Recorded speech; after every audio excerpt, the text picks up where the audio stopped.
Boa noite a todos que já entraram. Enquanto a Fátima, né, nossa ilustre convidada hoje, prepara a apresentação, eu vou falar um pouquinho sobre a Semana da Pedagogia. Iniciamos hoje cedo com uma fala sobre Paulo Freire e agora a Fátima vai falar um pouco, né, sobre os desafios e as perspectivas do ensino da temática indígena e afro-brasileira, né, pensando mais em questões de proposições metodológicas, porque eu até conversei com ela que é importante para os alunos de graduação terem essa perspectiva de como esse trabalho se realiza. Eu acho que, de certa maneira, a gente foca tanto na teoria e pouco se fala efetivamente do campo da prática. Né? Fátima é professora da Rede Municipal de Niterói, né? Faz doutorado atualmente na área de ensino de História. Né? Trabalhamos juntas, ela foi professora substituta lá na UERJ, no meu departamento, então já conheço ela há longa data.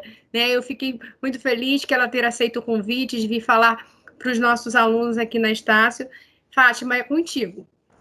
Ok, obrigada, Débora. Eu é que fico feliz pelo convite. Como a professora Débora me apresentou, eu sou a Fátima Pires, tá? É muito bom, é uma satisfação estar aqui hoje com vocês. E para esse encontro, eu preparei uma apresentação. Então, eu vou compartilhar a tela com vocês. E aí, eu peço a gentileza que vocês aguardem um pouco. Tranquilo, vontade. E aí, só lembrando, Fátima, que eles têm aulas 19, então a gente combina sempre assim, 40 minutos de fala e uns 20 minutinhos para discussão. Que aí realmente eles vão ter que sair, inclusive eu, que hoje é o meu dia que dou aula de noite. Perfeito, perfeito. Eu me programei para isso também. Ótimo. Então, hoje nós vamos refletir, né, e compartilhar ideias sobre os desafios e perspectivas no ensino da temática indígena e afro-brasileira. Além disso, serão encaminhadas propostas metodológicas para o ensino dessas temáticas. Como a professora Débora falou, a exposição será de 40 minutos e, em seguida, vocês poderão encaminhar comentários e questionamentos. Quero dizer que é muito bom poder me comunicar com um público de pedagogos e pedagogas. A pedagogia, em sua origem etimológica, nos remete à ideia daquele que tem uma função muito especial, que é a de conduzir o ensino. Vocês serão os condutores, mas apenas poderão fazer isso com destreza se exercitarem o olhar. Na direção, quem aqui já conduziu um automóvel e até mesmo quem nunca fez isso, reconhece a importância da visão no ato de conduzir. É preciso, antes de qualquer técnica, uma visão panorâmica daquilo que está adiante de nós, mas também daquilo que nos cerca. É preciso atenção aos detalhes e, se pensarmos numa direção preventiva, é preciso nos antecipar aos atos falhos dos outros condutores e às situações imprevistas no trânsito. Neste nosso encontro, irei utilizar a analogia da condução de veículos para exemplificar algumas ideias e criar pontos de contato. Então, em relação à condução dos processos de ensino, como é que anda a nossa visão? Conseguimos enxergar os obstáculos, as possibilidades, os desafios, as saídas? É disso que vamos tratar nesse encontro, a partir de uma temática específica e primordial que afeta a forma como nos relacionamos com o outro, com a nossa própria pluralidade cultural. Quais são os desafios e quais são as perspectivas no ensino da temática indígena e afro-brasileira? Irei apresentar para vocês alguns procedimentos metodológicos que foram experimentados no contexto da prática em turmas de 8º e 9º ano de uma escola municipal na cidade de Niterói, local onde eu trabalho, no estado do Rio de Janeiro. Meu trabalho se baseia numa perspectiva relacional, já que as culturas estão o tempo todo em contato umas com as outras. É também relacional porque permite um estudo histórico entre o local, o nacional e o global, nos entrecruzamentos de narrativas essas plurais. Desta forma, eu trato a temática indígena e africana em conjunto, e não de forma fragmentada, isolada. As metodologias foram elaboradas para o ensino da disciplina escolar de História e podem servir de inspiração para outras disciplinas, bem como projetos educativos. No meu trabalho pedagógico, eu vejo a cidade como uma fonte histórica. Como esses grupos culturais vão compondo suas histórias, que deixam rastros de suas presenças e ausências, as segregações ao longo do tempo. A cidade traz essa questão do pertencimento e está na origem etimológica da palavra cidadania. É um lugar de convivências, tanto no presente quanto no passado. Contudo, como essas convivências nem sempre foram harmoniosas, a cidade também abriga as marcas dessas feridas. Esses procedimentos metodológicos foram embasados, teoricamente, em autores do campo dos estudos culturais, especialmente aqueles que seguem a linha da interculturalidade. Então, se partirmos de um prefixo inter para refletirmos sobre os processos culturais, vamos definir, em primeiro lugar, esse conceito. O que é cultura? Cultura é um termo polissêmico, ou seja, tem vários significados. Mas, nas minhas pesquisas, adoto uma perspectiva no sentido antropológico. Nessa perspectiva, cultura não deve ser vista como um produto, e sim como um processo. Cultura, aliás, vem do latim colere e significa cultivar.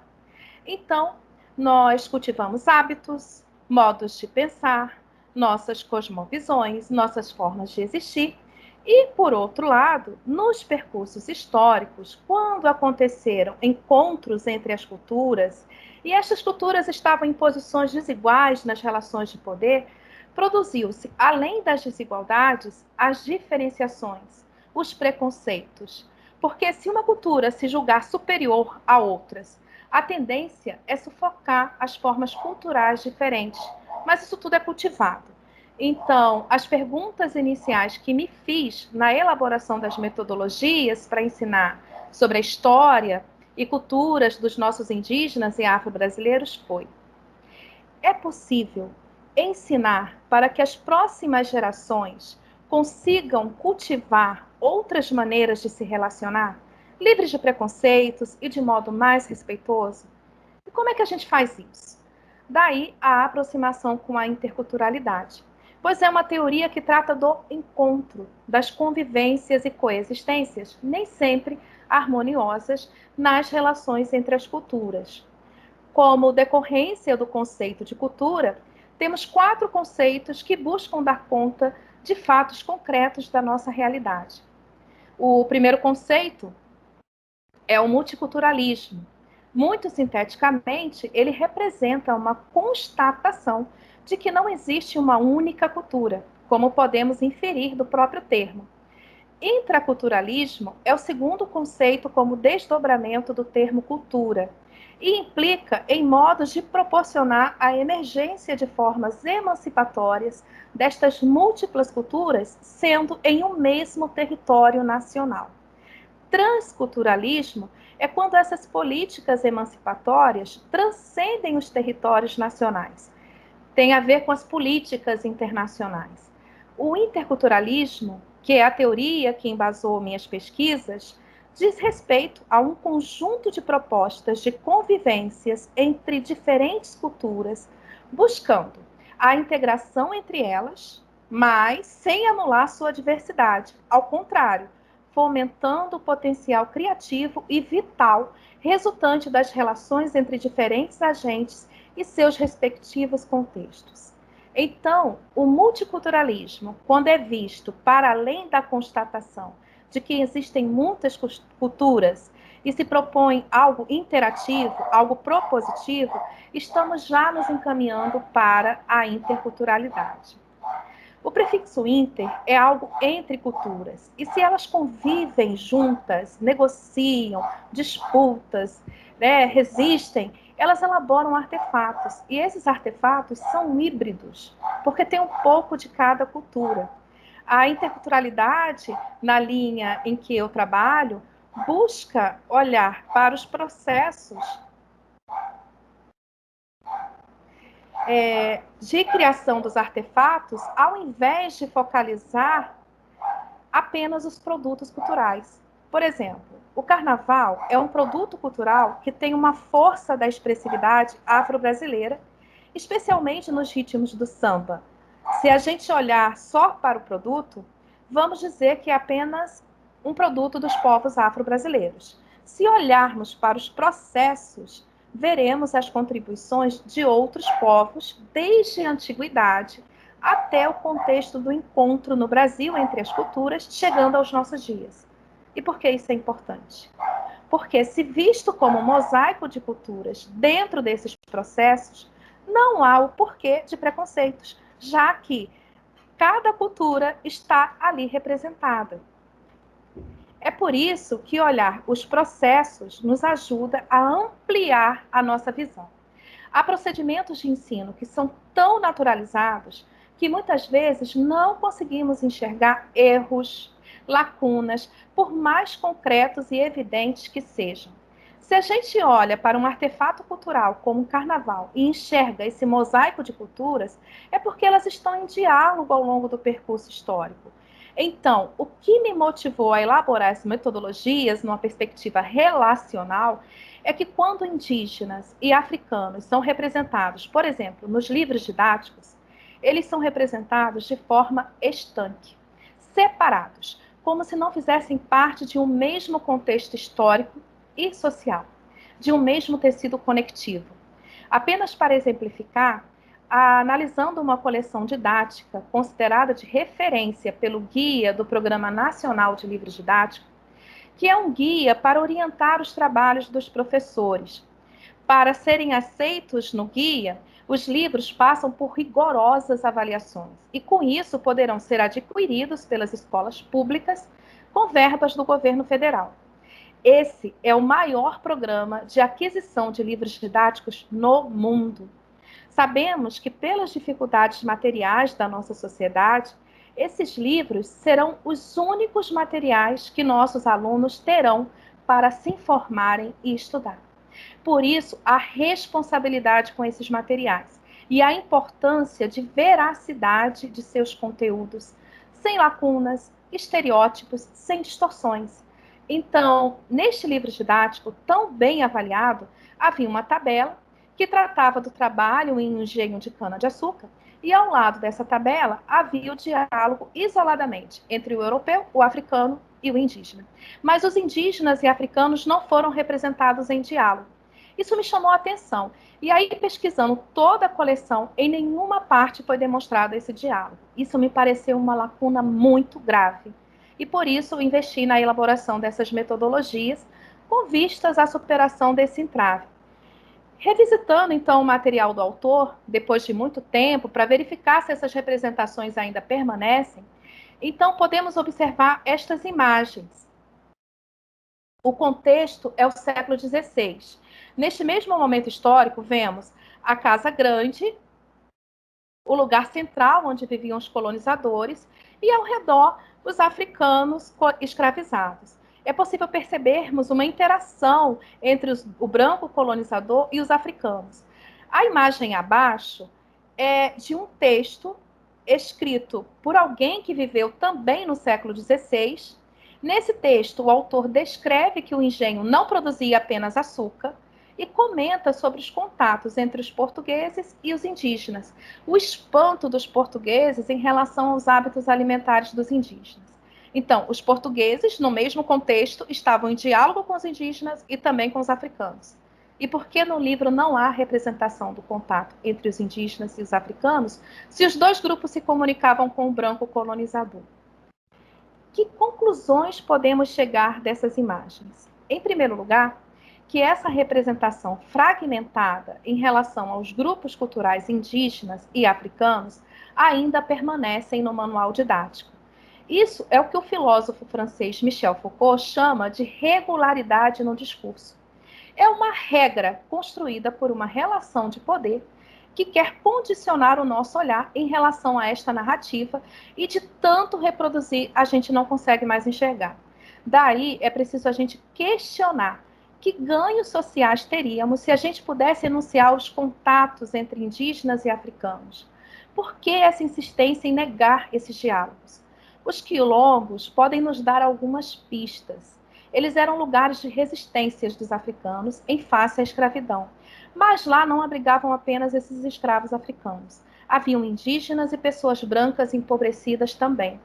Se os africanos vieram de outro continente, como eles descobriram os melhores locais para a construção dos quilombos? Os lugares mais secretos, os mais seguros? Porque os indígenas se aliavam aos africanos e entregavam as rotas, as condições, tudo. Essas alianças, as resistências, é o que querem que a gente não perceba, que a gente se esqueça. Então, os encontros e desencontros marcaram nossa história e fizeram de nós uma nação plural, mas que não tem encarado devidamente as suas feridas ainda abertas. Olhar para esses encontros que não se encerram no passado por outros ângulos é nos perguntar acerca de outras possibilidades de existências, coexistências e convivências. Acredito que essa naturalização, essa lacuna em relação aos diálogos entre as culturas, é muito estratégica. Porque se o estudante compreender as ações desses grupos, ele vai entender que pode ser protagonista, irá apresentar propostas, elaborar saídas. Então, uma perspectiva relacional é muito potente. As metodologias que irei apresentar, elas representam apenas um recorte para demonstração. São o resultado da minha pesquisa de mestrado na UERJ. Atualmente, como a professora Débora falou, eu curso o doutorado em educação na UFRJ e estou pesquisando acerca das regulações de poderes, os interditos, os silenciamentos. E isso é muito potente para a enunciação dos saberes subjugados, que tem sido, para mim, uma preocupação constante, como expressão de uma vontade de saber, nas palavras de Foucault, que excede o nível da curiosidade. Essa vontade de saber busca transformar as relações de poder para a redistribuição mais justa dos espaços. Essa transformação só será possível através da ação. Mas para a gente agir, não podemos, né? A gente não pode estar no escuro. É preciso enxergar. Durante muito tempo, seguimos por uma estrada no ensino que só apontava para uma direção. Para qualquer lado que olhávamos, só víamos aquela direção. A nossa visão sempre foi eurocêntrica.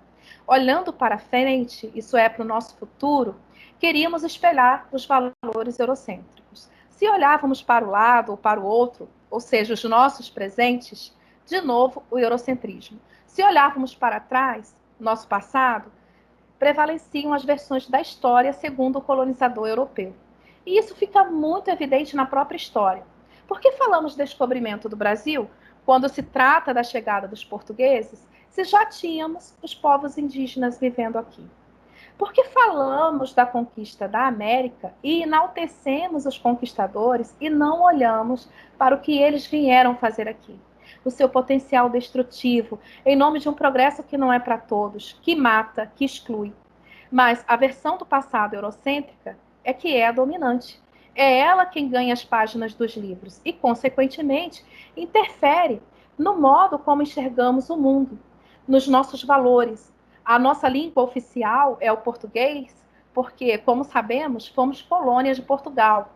Caetano Veloso tem uma canção em que ele passa a ideia de que em qualquer lugar que estivermos, seja qual for a estrada, a língua é a nossa pátria. Então, uma das formas mais eficazes de se acabar com uma cultura de um povo é impondo uma outra língua. Vocês que são do campo da pedagogia já devem ter lido ou irão ler autores como Vygotsky, que estuda a relação entre linguagem e pensamento. Ao alterar a linguagem, ao impor uma linguagem comum para povos distintos, os nossos colonizadores, os portugueses, objetivavam impedir as formas de pensar, as resistências com impacto nas culturas. Uma forma de sufocar, e isso era bem estratégico, porque os colonizadores eram em número inferior aos povos escravizados. E quando pensamos em escravidão, é importante a gente ter em mente que não foi apenas a escravidão africana, mas também a indígena. Então, uma estratégia muito utilizada era misturar povos de variadas etnias para que eles, estando juntos, não pudessem se comunicar, para que não viessem a criar formas de resistências. Então, a língua, a história e tantas outras formas culturais nos foram impostas por um dominador que se colocava no centro, por isso o eurocentrismo. Na estrada, olhar para uma única direção implica em colisão, choque. E assim é também nos processos educacionais. O encontro, ou melhor, a colisão, o abarroamento entre o europeu, nossos nativos, e os povos compulsoriamente trazidos da África, produziu um choque no conflito da conquista, gerando apagamentos, silenciamentos, a morte simbólica desses povos subjugados, seus saberes, seus modos de existir. Então, pedagogos e pedagogas, se conduzir um automóvel implica no cuidado com as vidas, imaginem conduzir o ensino. Quantos apagamentos, silenciamentos e mortes simbólicas e até mesmo físicas estaremos provocando por omissão, conivência ou despreparo? No trânsito se diz que muitos acidentes são provocados basicamente por 3 motivos: condições da via, imprudência e imperícia. As condições da via, se buscarmos um paralelo com o nosso trabalho, pode ser tomado como as nossas condições históricas se olharmos para as macro-relações, e as condições materiais nos nossos locais de trabalho, se focalizarmos as micro-relações. A imprudência, aplicando ao nosso caso, se daria quando assumimos de forma mecânica a reprodução dos discursos que geram estereótipos e preconceitos, e que estão cristalizados nos enunciados da própria história e na linguagem, como exemplifiquei antes. Por isso, a prudência na escolha pelas estratégias pedagógicas, nas enunciações e modos de dizer, porque crescemos e fomos educados por uma ótica, um regime de verdade que não buscava uma forma justa de existência para indígenas e afro-brasileiros. Então é difícil até propor algo novo, trazer uma outra coisa, uma outra idade ao mundo, como algo que ainda não existe, mas que precisa ser gerado. E a imperícia diz respeito à falta de conhecimento, no sentido técnico. É a imperícia, por exemplo, que confunde o condutor e ele não tem ciência de que seu veículo está com sistemas, com sintomas de falhas mecânicas. Esse último problema é muito grave, mas aquele com maior potencial para ser solucionado diretamente pelo condutor, seja do veículo ou do ensino, com impactos sobre os demais. É preciso investirmos na nossa formação, em conhecimento, em perícia, para entendermos as melhores soluções para os problemas que afetam a educação e que dependem da nossa ação direta, cotidianamente. E, neste sentido, espero trazer algumas contribuições. Então, todas essas metáforas apontam para uma necessidade de um estado de atenção, de conseguir enxergar o outro ao longo de nossas carreiras que coincidem praticamente com a nossa existência. O pedagogo, a pedagoga, tem um impacto enorme na vida de todos os envolvidos no processo de ensino-aprendizagem. É muita responsabilidade, mas que bom que vocês se sentiram motivados e motivadas por esse desafio.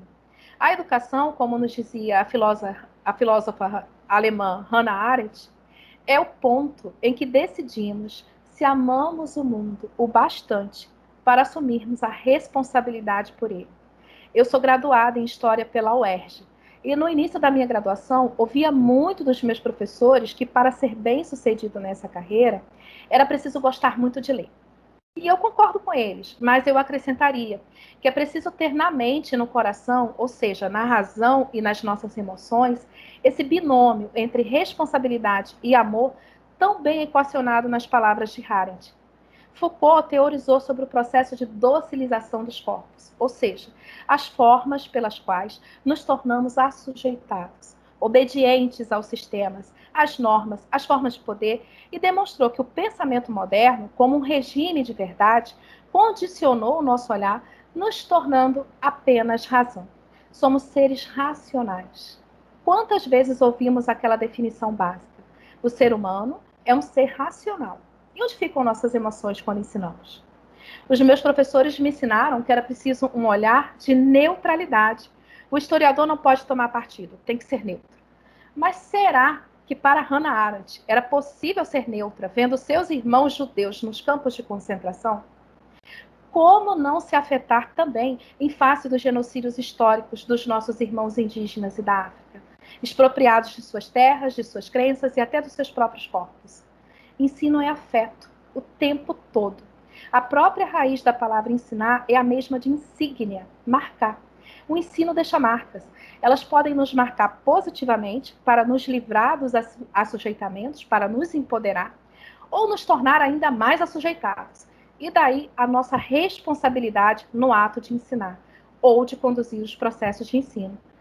Que marcas queremos deixar? Hoje nós iremos conversar um pouco sobre currículo. E para William Pinar, educador americano, currículo é percurso, pois vem da palavra latina correre, corrida. Então, estamos diante de futuros condutores de ensino que terão como desafio nessa pista de corrida, chamada carreira profissional ou mesmo da vida, amar o mundo e se responsabilizar por ele. E isso não é algo que a gente vai poder alcançar algum dia, como uma linha de chegada. Porque por mais que a gente ame, a gente nunca ama o suficiente, pois somos humanos. Entretanto, todos os nossos esforços deveriam convergir na intencionalidade de reparação. Ou seja, reparar em ação, através do nosso trabalho, as injustiças históricas provocadas por aqueles que nos antecederam. E como nos ensina a professora Vera Maria Candô, educar as próximas gerações para o nunca mais. Pensando nessa responsabilidade que nos cabe, quero compartilhar algumas aprendizagens ao longo da minha trajetória acadêmica e profissional. Foi muito impelida pelas questões da sala de aula que busquei me aprimorar e por isso retornei à universidade, com a intenção de compreender como melhorar minhas aulas. Neste processo, ocupando esses dois espaços, o da escola e o da universidade, pude melhor enxergar para conseguir entender o que estava por trás dos problemas, como indisciplina e falta de interesse. Esses obstáculos para as minhas aulas eram expressões da pouca representatividade dos meus estudantes, a maioria afrodescendentes, que não se reconheciam nos processos culturais, nas páginas dos livros e não enxergavam suas próprias identidades culturais sendo valorizadas. Em diálogo teórico com autores como Vera Candô, Nestor Canclini, Reinaldo Fleury, Stuart Hall, Kelly Russo, Nilma Gomes e outros, comecei a compreender que qualquer processo de ensino que buscasse uma reparação precisaria levar em conta os saberes dos nossos grupos culturais. Mas como fazer isso? Considerando-se também a necessidade da seleção dos temas a serem ensinados, a fim de cumprir as demandas do ano letivo, por isso não basta apenas acrescentar as temáticas culturais como um mero acréscimo. Além disso, é preciso também abordarmos essas temáticas culturais de modo contínuo e não apenas nas datas comemorativas. E ainda, o que ensinar? Precisamos conhecer esses saberes dos nossos povos tradicionais. E existem muitos desafios nesse sentido. Se pensarmos na questão indígena, por exemplo, temos muitas dificuldades para acessarmos esses saberes. Pelas distâncias geográficas, pela questão das linguagens, pelas dificuldades do acesso às fontes, que na maioria se constituem pela via da oralidade. Essa longa experiência pautada no eurocentrismo nos deixou expropriados desses saberes. De certa forma, foi uma pilhagem para além do ouro físico que os colonizadores nos surrupiaram. Para sanar essas dificuldades em relação aos conhecimentos que nos foram negados, muitos pesquisadores de vanguarda produziram excelentes investigações acadêmicas, reverberando nos currículos e materiais didáticos. Entretanto, nesse processo, as escolas foram as verdadeiras protagonistas, porque nós fomos desafiados pelas imposições legais que materializaram a voz dos movimentos sociais.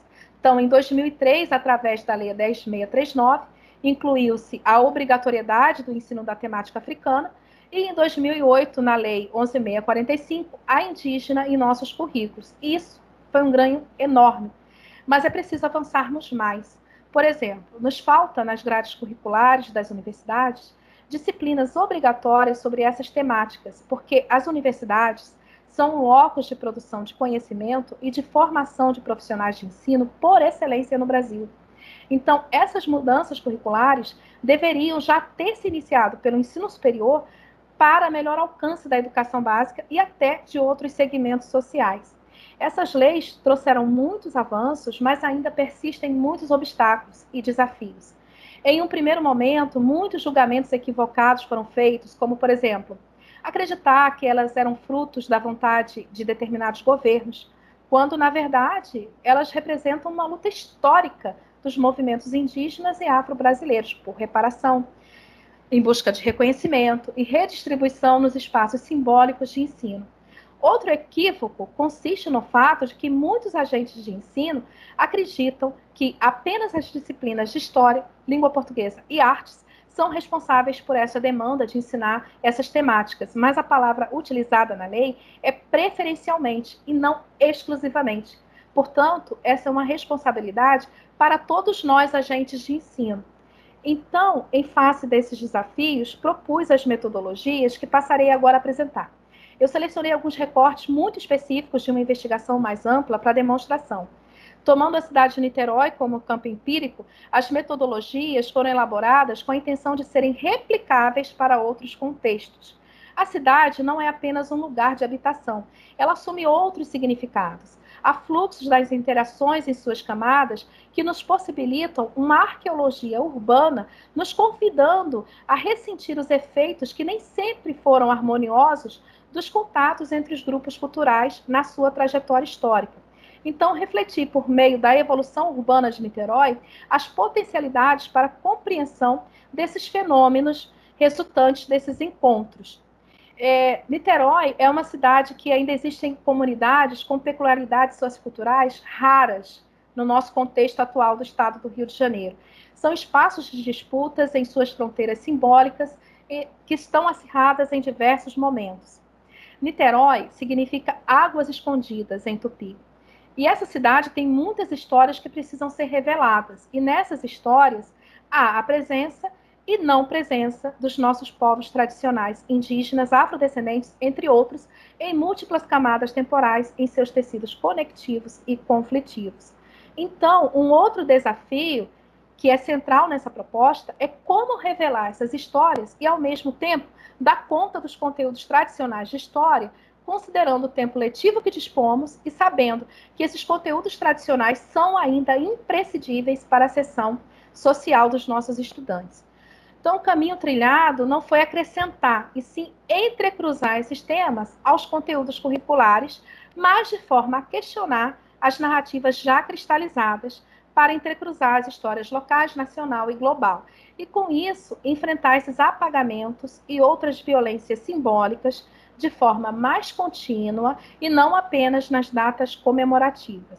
Esse entendimento pode ser muito estratégico, pois persegue um duplo movimento.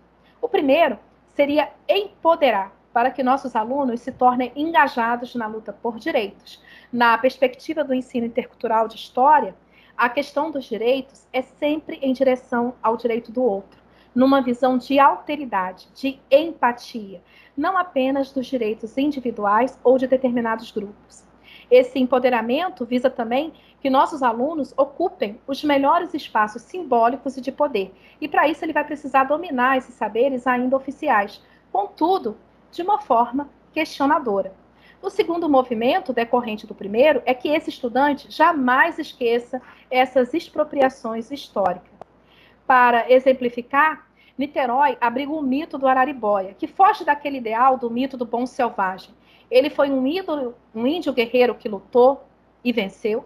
Ou seja, esse mito representativo não se traduz pelo viés da ingenuidade, da vitimização, da barbárie, ou mesmo da tutelagem tão recorrente no senso comum e muitas vezes reforçados nos livros. Esse mito é demonstrativo do protagonismo indígena, que produz resistências, que disputa com outros indígenas, que se alia com outros agentes, ou seja, que sabe se articular conforme seus interesses e necessidades. Araribóia negociou uma terra que já era dele e recebe da coroa portuguesa a região de Niterói como uma sesmaria, tendo então sua presença e de seu povo legitimada por Portugal, mas ao mesmo tempo às custas da expropriação de outros povos rivais. Então, a pergunta que nós fizemos foi: onde estão os indígenas numa cidade que já é indígena no nome e que antes era deles? Essa questão foi propulsora de um sentimento de empatia e de alteridade, porque nos ajudou a pensar nos problemas em comum que atingem indígenas e não indígenas, como, por exemplo, a questão da violência, da moradia, da expropriação. A gente estudou sobre a última aldeia indígena, a Tecoá Itaripu, que havia se fixado em Itaipu, um bairro considerado nobre de Niterói, e que em 2008 tinha sofrido um incêndio criminoso por conta, entre outros motivos, da especulação imobiliária. E aí ela se retirou para outra cidade. Os estudantes, né, se mostraram muito incomodados pela crueldade e por perderem a oportunidade de conhecer a história desses povos mais de perto. Esse estudo faz parte de uma primeira etapa de sensibilização na sala de aula, que com outras fontes históricas envolviam situações problemas, com dicas nos próprios documentos para a resolução. Em seguida, fizemos uma segunda etapa, que era uma atividade prática. As atividades práticas são outros desafios na proposta, porque precisamos explorar os espaços da nossa cidade. Infelizmente, a gente sabe que muitos professores enfrentam condições muito adversas e nem sempre isso é possível, mas um exercício prático interessante é investir nas narrativas que os próprios estudantes trazem dos seus antepassados, suas memórias familiares, que poderão também anunciar os rastros culturais dos nossos povos tradicionais. Se pensarmos o Brasil como um híbrido cultural, então podemos localizar nessas histórias todas essas ascendências que fazem parte das histórias dos nossos estudantes, bem como dos sujeitos com os quais dialogamos nos diversos contextos relacionais de aprendizagem, sejam comunidades indígenas, quilombolas, de pescadores, ribeirinhos, caiçaras ou outras tradicionais.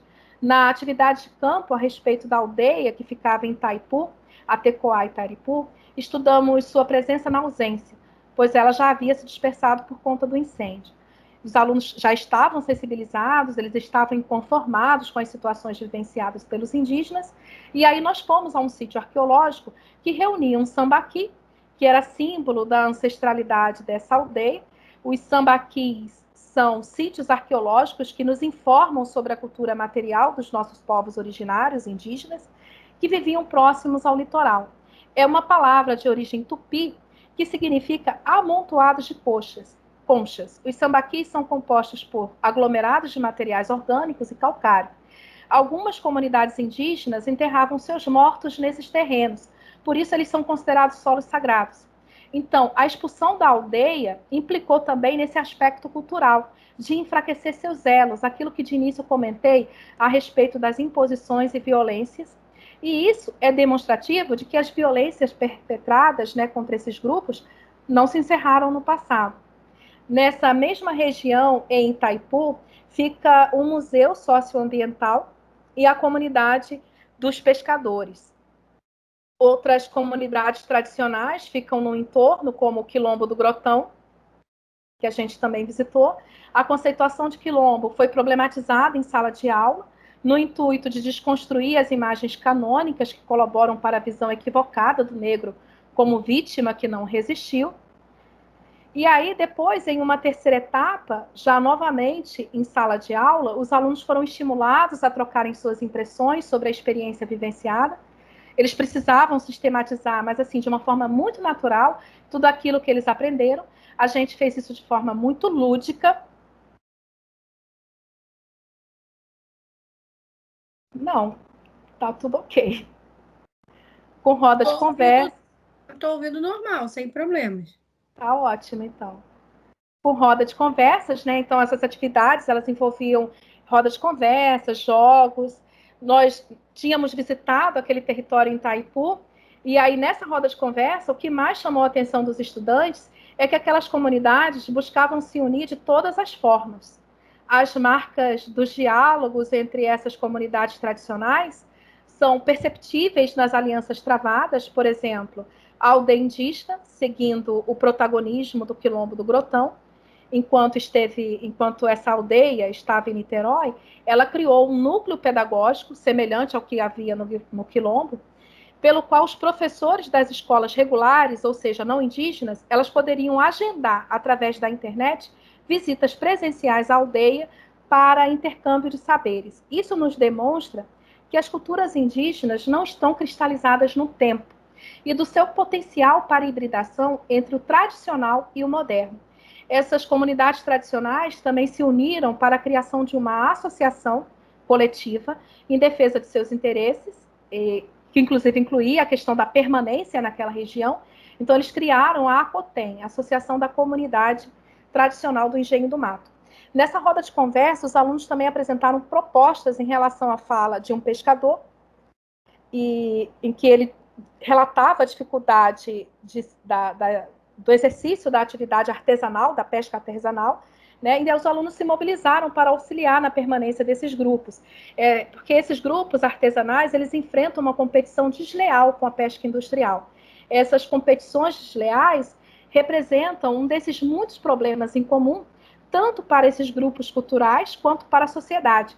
Então, muitas ideias surgiram: comprar diretamente do pequeno produtor, recolher donativos, mas a ideia que melhor repercutiu foi de um aluno dizendo que era necessário medidas protetivas e que deviam partir do governo, que nós precisamos de governantes que protejam os mais fracos. Para isso, é importante compreender o conceito de democracia participativa. Voltando nossa atenção para os conteúdos curriculares, a gente vê que esses problemas não são novos e estavam presentes, por exemplo, na corrida imperialista, na crise de 29 e em tantos outros momentos históricos. E com isso, a gente pode aprender muito com os nossos antepassados, sejam quilombolas, indígenas e não indígenas. Ao mesmo tempo, estimular no aluno esse pensamento mais propositivo, que é uma marca do próprio protagonismo juvenil. Como nos ensinou o mestre Paulo Freire, no seu livro Medo e Ousadia, nós nos tornamos algo mais porque estamos aprendendo, estamos conhecendo, porque mais do que observar, estamos mudando. Então, eu espero que a minha participação nesse evento tenha contribuído de alguma forma para a remoção dos obstáculos que, porventura, venham impedir nossa visão, para que possamos ser a mudança necessária para a construção dos processos de ensino em direção a uma sociedade justa e livre de preconceitos. E eu gostaria de presenteá-los com uma cópia do livro em que consta essas metodologias. E aí, caso desejem, basta enviar uma solicitação para o e-mail fatimapires@ufrj.br, que aí eu vou enviar para vocês sem ônus algum. Aproveito também para divulgar meu canal no YouTube sobre ensino, educação e história. O canal se chama Histórias para Todos. E eu aguardo vocês. E agora eu vou retornar a palavra para a professora Débora, para que ela possa intermediar as perguntas, comentários e contribuições de vocês. Muito obrigada. Não, obrigada a você. Não, e os alunos em si, aguarde que vai surgir vários e-mails, né? É muito importante essas trocas, a gente que produz conhecimento de uma maneira ou de outra na universidade, compartilhar com os alunos ainda em graduação é sempre uma prática que agrada bastante, não só pela questão da materialidade do livro, seja ele em PDF ou seja ele impresso, mas pela possibilidade de troca mesmo. Eu queria saber, entre os alunos que aqui estão, se eles têm alguma dúvida, algum questionamento, alguma proposta, alguma intervenção. É com vocês, gente.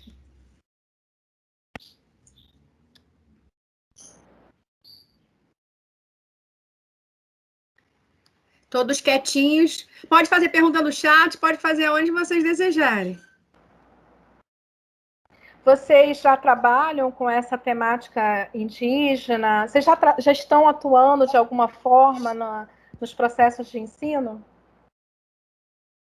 Só para, por exemplo, no nosso currículo aqui na Estácio, existe uma disciplina de História dos Povos Indígenas e Afrodescendentes. Há muito tempo, foi uma das primeiras universidades a colocar, privadas, a colocarem no currículo como uma disciplina obrigatória, né? Antes ela era eletiva, antes mesmo da promulgação da lei, ela era eletiva, depois da lei ela se tornou obrigatória.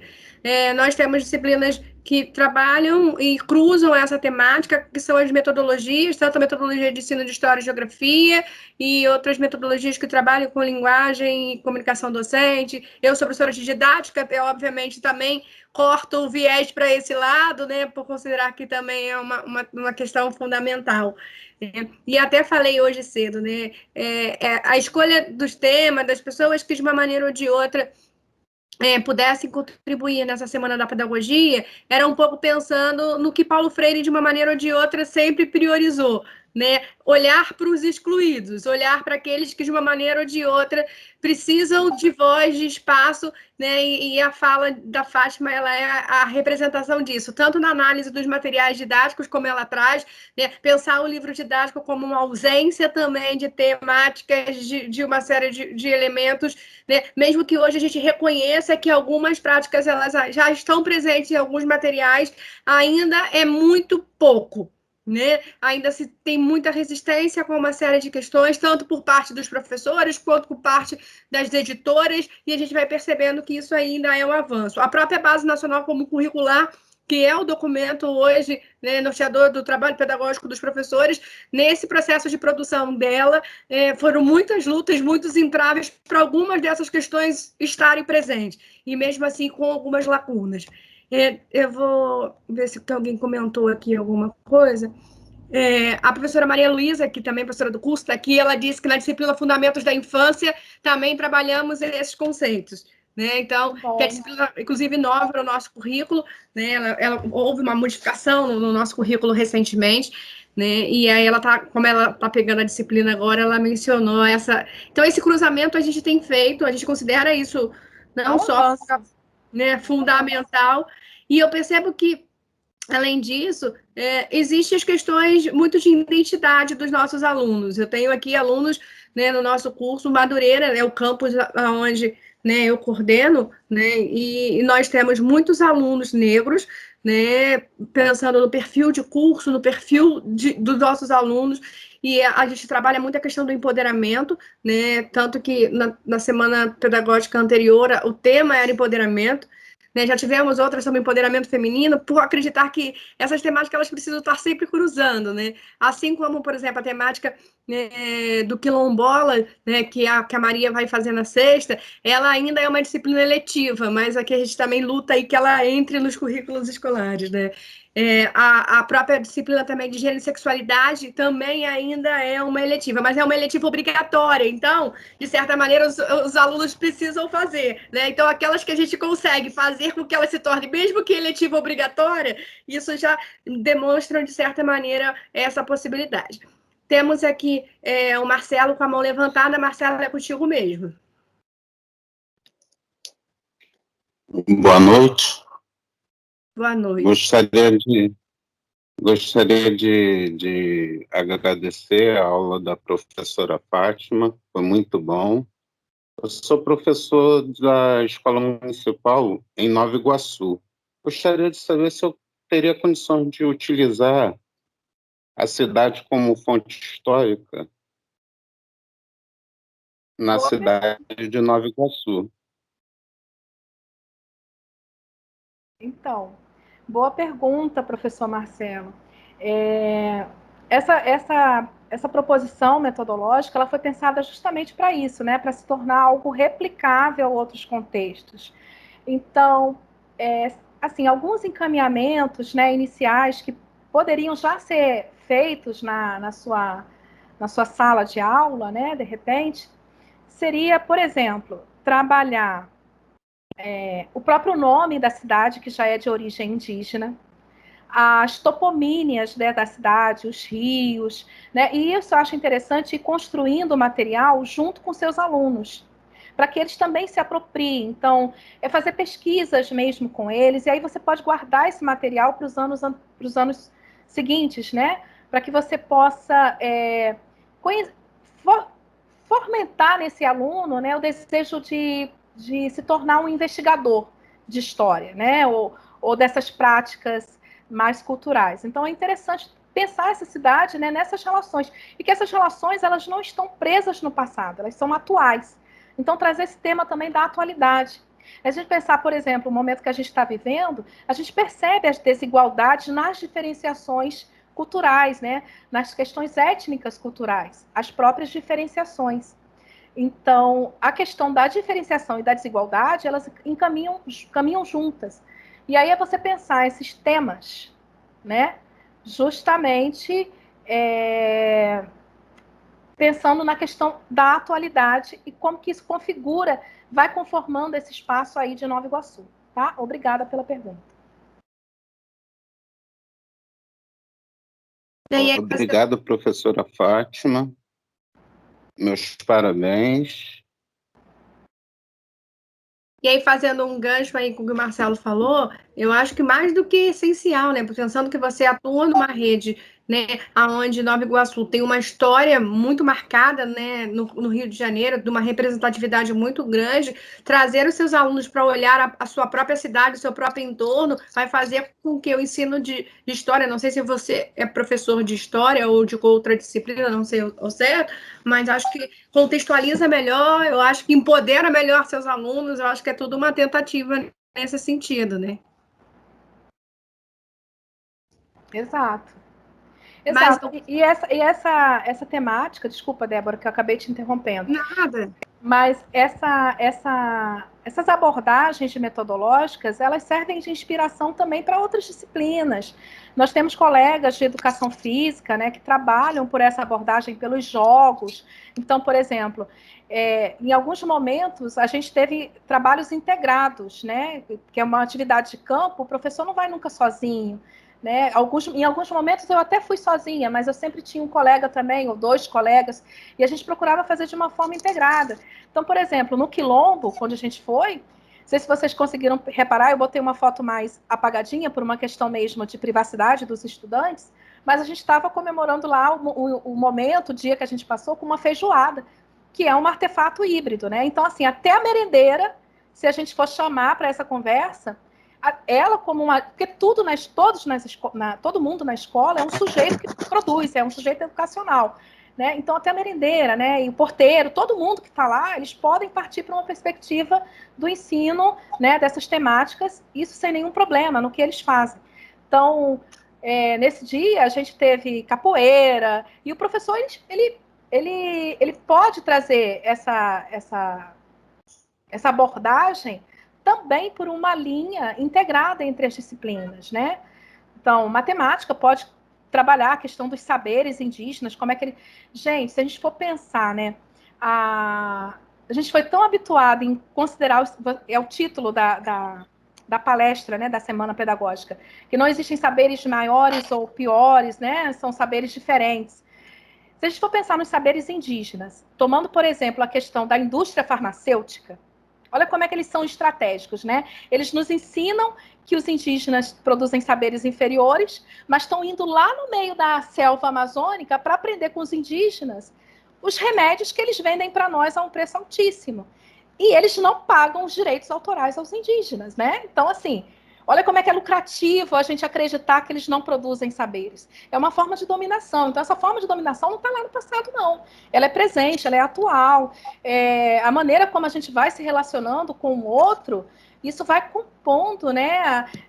A gente mesmo não consegue enxergar certas coisas. Então, assim, todo mundo que está na escola é sujeito ativo para ajudar nessa construção dessa nova forma de olhar essas relações, né? Então, isso vai do porteiro, vai do merendeiro, da pessoa que está na sala de leitura, é todo mundo. Não precisa ser especificamente da aula de história, né? Pode ser quem tem o engajamento, vamos junto, que a gente consegue fazer muita coisa.